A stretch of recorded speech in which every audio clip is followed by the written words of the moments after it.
ক'ত পঢ়িছিল হিমন্ত বিশ্ব শৰ্মাই? ক'ত পঢ়িছিল হিমন্ত বিশ্ব শৰ্মাৰ পুত্ৰই? চৰকাৰী স্কুলত পঢ়িছিল হিমন্ত বিশ্ব শৰ্মাই। কিয় চৰকাৰী স্কুলত পঢ়িব নোৱাৰিলে হিমন্ত বিশ্ব শৰ্মাৰ পুত্ৰই?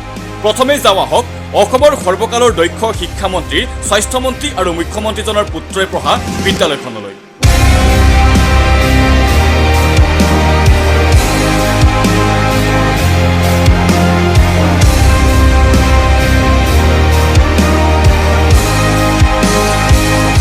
এয়া মুখ্যমন্ত্ৰী ডক্টৰ হিমন্ত বিশ্ব শৰ্মাৰ পুত্ৰ নন্দিল বিশ্ব শৰ্মাই অধ্যয়ন কৰা বিদ্যালয়ৰ ফটো।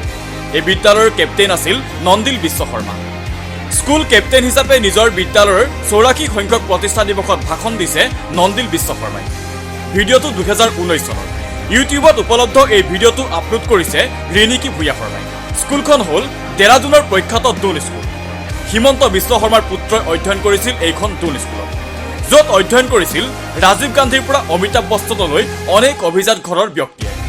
আপুনি জানেনে এই বিদ্যালয়খনত পঢ়িবলৈ কিমান মাচুল দিব লাগে? বিদ্যালয়খনৰ ৱেবছাইটত প্ৰকাশ কৰা তথ্য অনুসৰি এই বিদ্যালয়খনৰ বাৰ্ষিক মাচুল হ'ল 10,75,000 টকা। প্ৰতিটো টাৰ্মত অন্যান্য যাৱতীয় খৰচৰ নামত ব্যয় হয় 25,000কৈ টকা। ইয়াৰ উপৰিও 5 লাখ টকাৰ ওৱান টাইম এডমিশ্যন ফি আৰু 5,37,000 টকাৰ ৰিফাণ্ডেবল ফি জমা দিবলগীয়া হয়।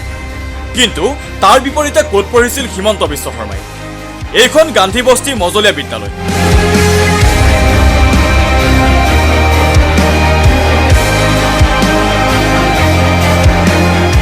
70ৰ দশকৰ কথা। আপুনি স্ক্ৰীণত দেখি থকা এই বিদ্যালয়খনতে অসমৰ বৰ্তমানৰ মুখ্যমন্ত্ৰী ডক্টৰ হিমন্ত বিশ্ব শৰ্মাই স্কুলীয়া শিক্ষা গ্ৰহণ কৰিছিল। আন সমনীয়াৰ সৈতে এইখন বিদ্যালয়ৰ শ্ৰেণীকোঠাতে তেওঁ শিকিছিল কুঁহিপাত, নেওতা, জীৱনৰ আদিপাত। কিন্তু মুখ্যমন্ত্ৰী ডক্টৰ হিমন্ত বিশ্ব শৰ্মাই শিক্ষা জীৱনৰ পাতনি মেলা বিদ্যালয়খন এতিয়া জহি খহি যোৱাৰ উপক্ৰম হৈছে। এয়া তাৰেই দৃশ্য। আপুনি দেখি থকা এই দীঘলীয়া শ্ৰেণীকোঠাটো হৈছে মাধ্যমিক অৰ্থাৎ 6ষ্ঠ মানৰ পৰা 8ম মানলৈ। এই শ্ৰেণীকোঠাটোত ইটো শ্ৰেণীৰ পৰা সিটো শ্ৰেণী পৃথক কৰা হৈছে ফ্লাইবোৰ্ডৰ দ্বাৰা। মাজত এখন পকী দেৱালো নাই। এটা কোঠাত পাঠদান চলি থাকিলে আনটো কোঠাৰ পৰা স্পষ্ট ৰূপত শুনিবলৈ পোৱা যায়। ছাত্ৰ ছাত্ৰীৰ অধ্যয়নৰ বাবে থকা ডেস্ক বেঞ্চৰ অৱস্থা নিশ্চয় কৰি চাই লওক। উৱলি যোৱা বেৰকেইখনলৈ চালেই আপুনি বুজিব পাৰিব যে কিদৰে এখোজ দুখোজকৈ মৃত্যুমুখলৈ আগবাঢ়িছে মুখ্যমন্ত্ৰীৰ শিক্ষা জীৱনৰ পাতনি মেলা বিদ্যালয়খন। এয়া মুখ্যমন্ত্ৰীয়ে নিজে অধ্যয়ন কৰা বিদ্যালয়খনৰ শৌচালয়ৰ দৃশ্য। বিদ্যালয় কৰ্তৃপক্ষই জনোৱা মতে পৌৰ নিগমৰ নিৰ্বাচনী বিষয়াসকল থাকিবৰ বাবে বিদ্যালয়খন পৰিষ্কাৰ কৰা হৈছে। তেনেহ'লে পৰিষ্কাৰ কৰাৰ আগতে কেনে অৱস্থা হ'ব পাৰে সেয়া আপুনি নিজেই অনুমান কৰিব পাৰে। গান্ধী বস্তি মজলীয়া বিদ্যালয়ত নাই পানীৰ সুব্যৱস্থাও, যি কথা বিদ্যালয় কৰ্তৃপক্ষই আমাৰ প্ৰতিনিধিক নিজেই অৱগত কৰিছে। 1953 চনত স্থাপন হোৱা বিদ্যালয়খনৰ ছাত্ৰ ছাত্ৰীৰ সংখ্যা এতিয়া কেৱল 99 গৰাকী। আনহাতে এইখন কামৰূপ একাডেমী, 92 বছৰ অতিক্ৰম কৰা গুৱাহাটীৰ এখন ঐতিহ্যমণ্ডিত বিদ্যালয়। বহু স্বনামধন্য ব্যক্তিয়ে এই বিদ্যালয়ৰ পৰাই স্কুলীয়া শিক্ষা গ্ৰহণ কৰিছিল। কামৰূপ একাডেমীত শিক্ষা গ্ৰহণ কৰা লোকসকলৰ মাজৰ অন্যতম হ'ল অসমৰ মুখ্যমন্ত্ৰী ডক্টৰ হিমন্ত বিশ্ব শৰ্মা। এতিয়াৰ গান্ধী বস্তি মজলীয়া বিদ্যালয় আৰু পূৰ্বৰ নতুন শৰণীয়া প্ৰাথমিক বিদ্যালয়ৰ পৰা উত্তীৰ্ণ হৈ মাধ্যমিক আৰু উচ্চ মাধ্যমিক শিক্ষা গ্ৰহণৰ বাবে আহে কামৰূপ একাডেমীলৈ। কামৰূপ একাডেমীৰ পৰা সুখ্যাতিৰে উত্তীৰ্ণ হোৱাৰ পাছত তেওঁ কটন কলেজত নামভৰ্তি কৰে। কিন্তু এয়া কামৰূপ একাডেমীৰ বৰ্তমানৰ দৃশ্য। বৰ্তমান বিদ্যালয়খনত ছাত্ৰ ছাত্ৰীৰ সংখ্যা হ'ল 539 গৰাকী।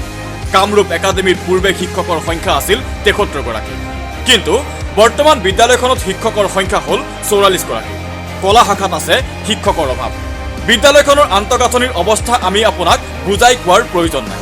ফটোৱে নিশ্চয় বুজি উঠাত আপোনাক সহায় কৰিছে।